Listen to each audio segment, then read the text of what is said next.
Բարի երեկո հարգելի հայրենակիցներ, երեկվանից կիբերանվտանգության հայտնի կայքեջերից մեկում հայտնվեց մի տեղեկատվություն, համաձայն որի մեր կառավարության էլեկտրոնային համակարգը կոտրվել է, որի արդյունքում իրենից գաղտնի տեղեկատվություն ներկայացնող ինֆորմացիա շուրջ 8 միլիոնի հասնող ֆայլի արտահոսք է տեղի ունեցել։ Ավելին, այս տեղեկատվությունները հանվել են կիբերհանցագործությունների ֆորումներում վաճառքի, սկրինշոթ է ներկայացված, որում հղում է արվում տելեգրամյան ալիքի, արժեք է ներկայացված այս ամբողջ տեղեկատվության համար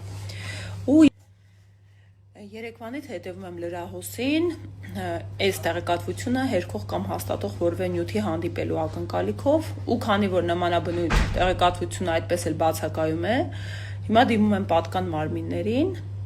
պահանջով հերքելու կամ հաստատելու այս տեղեկատվությունը,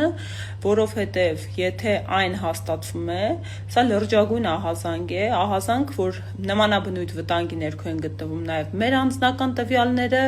եւ առավել եւս ռազմական եւ պետական գաղտնի